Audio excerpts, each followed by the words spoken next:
अस्पताल के एक कमरे में पलंग पर लेटे लेटे करुणानिधि ने करवट बदली और प्रेम से अपनी 50 वर्षीय पत्नी मधुमती को देखते हुए कहा, जा रही हो? मधुमती समझी थी कि करुणानिधि सो रहा है। आवाज़ सुनकर पास आई, उसके माथे पर हाथ रखा, बाल सहलाए और मंद मुस्कुराहट भरकर धीमे स्वर में बोली, जाग गए? अब तबीयत कैसी है? बुखार तो नहीं लगता? करुणानिधि ने किंचित मुस्कुराते हुए कहा, तुम्हारे हाथ रखने से तबीयत तो ठीक हो गई है, पर दिल की धड़कन बढ़ गई है। घबराकर मधुमती ने उसकी छाती पर हाथ रखा। करुणानिधि ने उसके हाथ पर अपना हाथ रखकर दबा दिया। मधुमती समझ गई और बोली, फिर वही हरकत। अस्पताल में बिस्तर पर लेटे लेटे भी वही सोचता है, कोई देख लेगा तो क्या कहेगा? करुणानिधि ने बिना हाथ छोड़े कहा, देख लेगा तो क्या कहेगा? यही ना कि पति ने पत्नी का हाथ पकड़ रखा है या पत्नी ने पति का। इसमें डरने या घबराने की क्या बात है? अब तो उम्र बीत गई, अब भी सबसे दुनिया से डर लगता है। मधुमती ने धीरे से अपना हाथ छुड़ाया और बोली, डॉक्टर ने आपको आराम करने को कहा है। आवेश में आना मना है। दिल का दौरा पड़ चुका है। कुछ तो ख्याल करिए, दिल का दौरा तो बहुत पहले ही पड़ चुका है, शादी से भी पहले। अब तो उस दौरे का अंतिम पड़ाव आने वाला है। मधुमती ने उंगली रखकर उसका मुंह बंद किया और फिर सामान उठाकर घर चलने लगी। वह चलते हुए बोली, दोपहर को आऊँगी, जरा घर की व्यवस्था देख।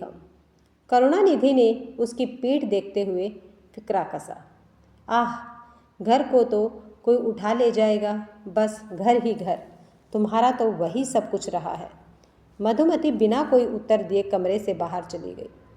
डॉक्टर ने कह दिया था कि करुणानिधि से बहस नहीं करनी है। उसके जाते ही करुणानिधि थोड़ी देर छत की ओर देखता रहा। चारों तरफ शांति थी। धीरे धीरे उसकी आंखें मुनने लगी। पिछला सारा जीवन उसकी आंखों के सामने आ गया। प्रेम भरा, मद भरा जीवन। शादी से पहले ही मधुमती से उसे प्रेम हो गया था। शादी के बाद के शुरुआती वर्ष तो खूब मस्ती से बीते। बस प्रेम ही प्रेम, सुख ही सुख, चैन ही चैन। वे दोनों अकेले रहते थे। मधुमती प्रेम कला से अनभिज्ञ सी थी, पर धीरे धीरे वह विकसित होने लगी। मौसम उनका अभिन्न मित्र और प्रेरक बन गया। वर्षा, सर्द और बसंत जैसी ऋतुएं उन्हें आलोकित करने लगी। होली तो वे दोनों सबसे खेलते थे, पर पहले एक दूसरे के अंग प्रत्यंग में रंग लगाना, पानी की बौछार डालना, जैसे कृष्ण और राधा होली खेल रहे हों। दीपावली में साथ साथ दिए लगाना और जलाना, मिठाई खाना और खिलाना। दिवाली के दिन विशेषकर एक बंधी हुई रीति थी। मधुमती करुणानिधि के सामने अपनी मांग भरवाने खड़ी हो जाती थी। कितने प्रेम से हर वर्ष वह उसकी मांग भरता था। याद कर करुणानिधि की आंखों से आंसू ढलक गए। प्रेम के आंसू वे दिन थे जब प्रेम प्रेम था, जब प्रेम चरम कोटि पर था। एक दिन की जुदाई भी असहनीय थी। कैसे फिर साथ हो, वियोग जल्दी से कैसे दूर हो, इसके मंसूबे बनाने में ही जुदाई का समय कटता था। वे अविस्मरणीय दिन बीतते गए। अनंत काल तक कैसे इस उच्च स्तर पर प्रेमालाप चल सकता था। फिर बच्चे हुए। मधुमती का ध्यान बच्चों को पालने में बटा। बच्चों के साथ ही सामाजिक मेल जो बढ़ने लगा। बच्चे बड़े होने लगे। मधुमती उनकी पढ़ाई में व्यस्त, उनको स्कूल के लिए तैयार करने में, स्कूल के बाद खाना खिलाने पढ़ाने में व्यस्त। घर सजाने का उसे बहुत शौक था। 100 घंटों सफाई सजावट में बीत जाते। उद्यान लगाने का भी शौक चढ़ गया था।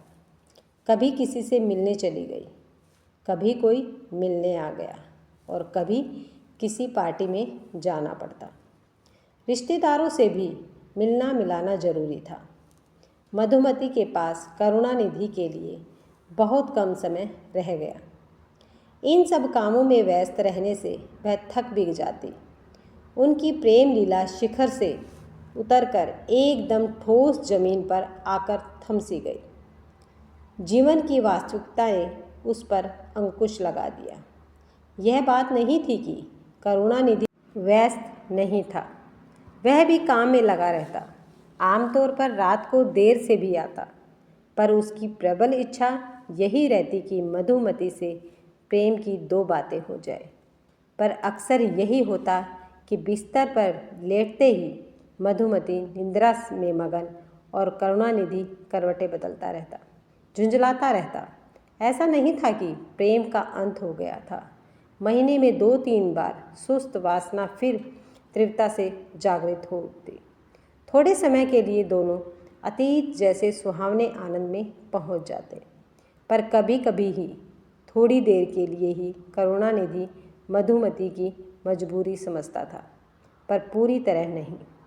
पूरे जीवन में उसे यह अच्छी तरह समझ नहीं आया था कि व्यस्त रहते हुए भी उसकी तरह मधुमती प्रेमालाप के लिए कोई समय क्यों नहीं निकाल सकी। उसे तिरछी मधुर दृष्टि से देखने में, कभी स्पर्श सुख देने में, कभी कभी आलिंगन करने में कितना समय लगता था। कभी कभी उसे ऐसा लगता जैसे उसमें कोई कमी है। वह मधुमती को पूरी तरह जागृत करने में असफल रहा है, पर उसे कोई तसल्ली बख्श उत्तर कभी न मिला। समय बीतता गया, बच्चे बड़े हो गए, उनकी शादियां हो गई, वे अपने अपने घर चले गए। लड़के भी लड़कियां भी, घर में दोनों अकेले रह गए। तब करुणानिधि को लगा कि अब समय बदलेगा। अब मधुमती उसकी ज़्यादा परवाह करेगी, उसके पास ज़्यादा समय होगा। अब शादी के शुरू के वर्षों की पुनरावृत्ति में, पर उसकी यह इच्छा ही इच्छा बनकर रह गई। स्थिति और भी खराब हो गई, क्योंकि मधुमती दामादों, बहुओं व अन्य संबंधियों में और भी व्यस्त हो गई। बेचारा करुणानिधि अतृप्त प्रेम के कारण शुद्ध दुखी रहने लगा। मधुमती उसके क्रोध दुख को फौरन समझ जाती, कभी कभी उन्हें दूर करने का प्रयत्न भी करती, पर करुणानिधि को लगता यह प्रेम वास्तविक नहीं है। पिछले 20 वर्षों में कई बार करुणानिधि ने मधुमती से इस बारे में बात की। बातचीत कुछ ऐसे चलती। करुणानिधि कहता, मधुमती, तुम्हारे प्रेम में अब कमी आ गई है। वह कैसे? मुझे तो नहीं लगता प्रेम कम हो गया है। आपका प्रेम कम हो गया होगा, मेरा तो और भी बढ़ गया है। यह तुम कैसे कह सकती हो? शादी के बाद के शुरुआती वर्ष याद नहीं है? कैसे कैसे, कहाँ कहाँ, कब कब, क्या क्या होता था? इस पर मधुमती कहती, वैसा हमेशा कैसे चल सकता है? उम्र का तगाजा तो होगा ही। तुम्हारी दी हुई किताबों में ही लिखा है कि उम्र के साथ साथ रति क्रीड़ा कम हो जाती है। फिर क्या रति क्रीड़ा ही प्रेम है? उम्र के साथ साथ पति पत्नी, साथी, मित्र बनते जाते हैं, एक दूसरे को ज़्यादा समझने लगते हैं। समय बीतने पर पास पास चुप बैठे रहना भी, बात करना भी प्रेम को समझने समझाने के लिए काफ़ी होता है। किताबों में यह भी तो लिखा है कि इसके अपवाद भी होते हैं और हो सकते हैं। मैं उसका अपवाद हूँ। इस उम्र में भी मेरे लिए सिर्फ पास पास गुमसुम बैठना काफ़ी नहीं है। तुम अपवाद क्यों नहीं बन सकती हो? ऐसे में मधुमता कुछ नाराज़ होकर कहती, तो आप समझते हैं मैं आपसे प्रेम नहीं करती। दिन भर तो आपके काम में लगी रहती हूँ। आपको अकेला छोड़कर माँ बाप बेटों लड़कियों के पास बहुत कम जाती हूँ। किसी पर पुरुष पर कभी नज़र नहीं डाली। आपसे प्रेम न होता तो यह सब कैसे होता? बस यही तो तुम्हारी गलती है। तुम समझती हो प्रेमी के जीवन के लिए यही सब कुछ काफ़ी है। पारस्परिक आकर्षण कायम रखने के लिए इन सब की ज़रूरत है। इनके बिना प्रेम का पौधा शायद फले फूले नहीं, शायद शुष्क हो जाए, पर इनका अपना स्थान है। ये वास्तविक प्रेम शारीरिक सन्निकटता का स्थान नहीं ले सकते। मैंने भी कभी पर स्त्री का ध्यान नहीं किया, कभी भी किसी अन्य स्त्री को प्रेम या वासना की दृष्टि से नहीं देखा। मैं तो तुम्हारी नज़र, तुम्हारे स्पर्श के लिए ही तरसता रहा हूँ, और तुम इस पर कभी गौर ही नहीं करती। किताबों में लिखा है या नहीं कि पति के लिए स्त्री को वेश्या का रूप भी धारण करना चाहिए। करुणानिधि की इस तरह की बात सुन मधुमती तुनक कर जवाब देती, मैं और वेश्या, इस अधेड़ उम्र में आपका दिमाग प्रेम की बातें सोचते सोचते सही नहीं रहा। उम्र के साथ संतुलन भी तो रखना ही चाहिए। आप मेरी नज़र को तरसते रहते हैं, मैं तो आपकी नज़र का ही इंतज़ार करती रहती हूँ।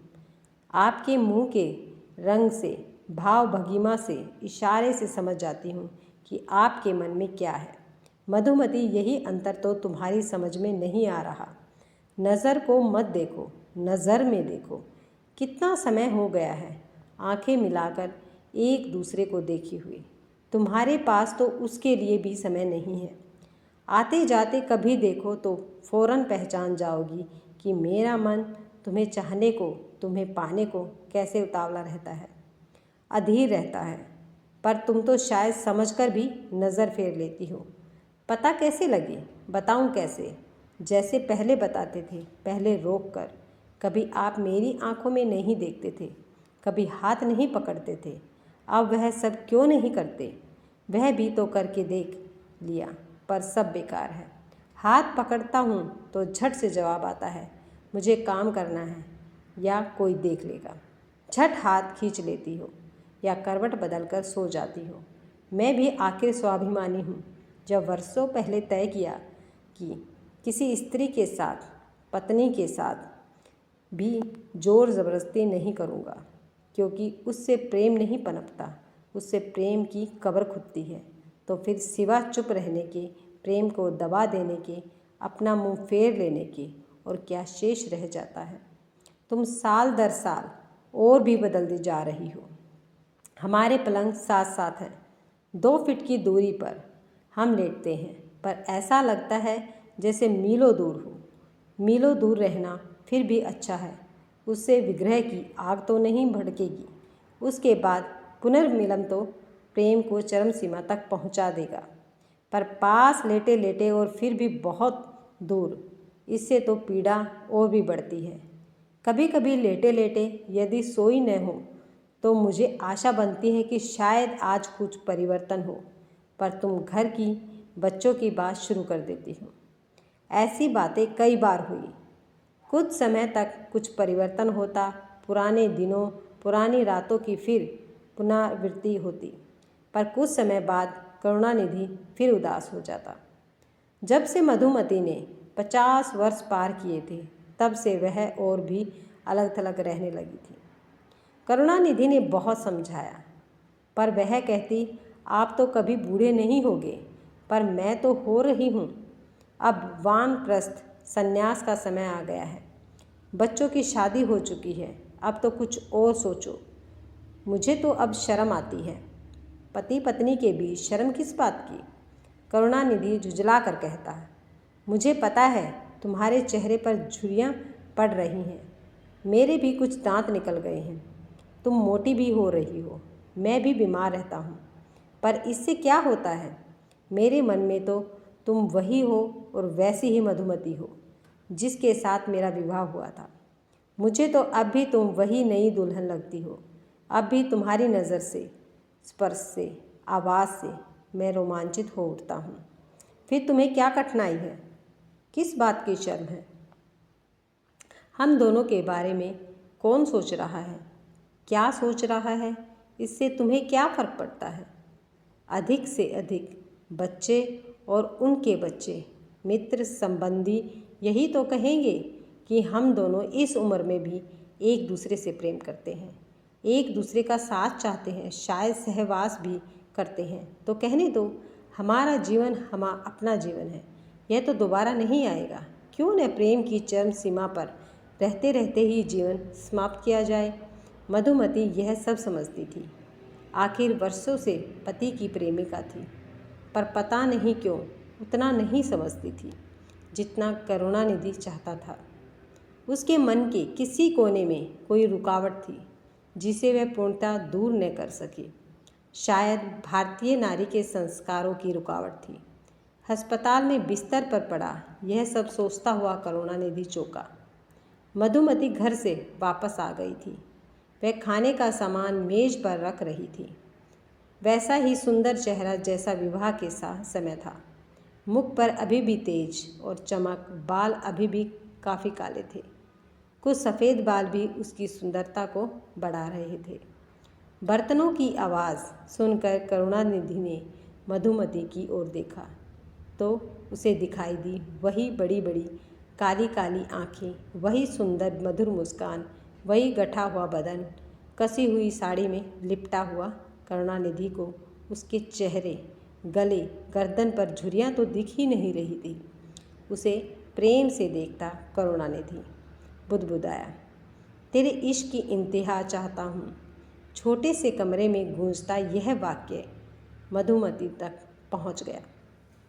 सब समझते हुए मुस्कुराई और पास आकर उसके माथे पर हाथ रखकर बोली, फिर वही विचार, वही भावनाएं। दिल के दौरे के बाद कुछ दिन तो आराम कर लो। करुणानिधि ने निराश में एक लंबी ठंडी सांस ली और करवट बदलकर दीवार की ओर मुंह कर लिया। लेकिन कुछ समय बाद ही मधुमती को भी करुणानिधि की तरह लंबी ठंडी सांस भरनी पड़ी और करवट बदलकर दीवार की ओर मुंह करना पड़ा। अस्पताल से छुट्टी मिलने के बाद करुणानिधि घर आ गया। अच्छी तरह स्वास्थ्य लाभ करने में कुछ महीने लग गए। तब तक मधुमती उससे परे ही रही। उसे डर था कि समीप आने पर उसे दोबारा दिल का दौरा न पड़ जाए। उसने इस डर के बारे में करुणानिधि को समझाने की कोशिश की, पर सब व्यर्थ। जब भी इसके बारे में बातें होती, करुणानिधि कहता कि वह उसे केवल टालने की कोशिश कर रही है। कुछ महीने बाद करुणानिधि 61 वर्ष का हो गया और लगभग पूर्णतः स्वस्थ भी। इस कारण विवाह की सालगिरह की रात जब उसने मधुमती की ओर हाथ बढ़ाया तो उसने इनकार नहीं किया, पर उसके बाद करुणानिधि स्तब्ध रह गया। पहली बार उसे अंग्रेजी कहावत mind is willing but the flash is week, मन तो चाहता है पर शरीर जवाब देता है, का अर्थ है ठीक से समझ में आया और वह दुखी हो गया। मधुमती ने उसे समझाने की कोशिश की। उस रात तो कुछ समझ नहीं आया, पर जब फिर कई बार वैसा ही हुआ तो उसे उस स्थिति को स्वीकार करना पड़ा, क्योंकि डॉक्टरों ने उसे बता दिया था कि उच्च रक्तचाप और मधुमेह के कारण ही ऐसी स्थिति आ गई थी। अब मधुमती दीवार की ओर मुंह मोड़ने लगी, पर मुस्कुराकर एक बार जब करुणानिधि ने इस निराशा पर खेद व्यक्त किया तो उसने कहा, खेद प्रकट करने जैसी कोई बात ही नहीं। प्रकृति के नियमों के विरुद्ध कोई कैसे जा सकता है? जब बच्चों की देखभाल के कारण या घर के कामकाज के कारण मेरा ध्यान आपकी ओर से कुछ खिंचा तो वह भी प्रकृति के नियमों के अनुसार ही था। आपको उसे स्वीकार करना चाहिए था, जैसे आज मैं स्वीकार कर रही हूँ। आपके प्रति मेरे प्रेम में तब भी कोई अंतर नहीं आया था और न अब आएगा। प्रेम वासना का दूसरा नाम नहीं है। प्रेम अलग श्रेणी में है जो समय के साथ बढ़ता है। उसमें ऐसी बातों से किसी भी उम्र में कमी नहीं आ सकती। यही प्रेम की परिसीमा है। करुणानिधि को एकदम तो नहीं, पर समय बीतने के साथ मधुमती की बातों की सत्यता समझ में आने लगी और फिर धीरे धीरे उनका जीवन फिर से मधुर प्रेम की निश्चल धारा में बहने लगा। अगर आपको ये वीडियो पसंद आई है तो वीडियो को लाइक, शेयर और सब्सक्राइब करना ना भूलें।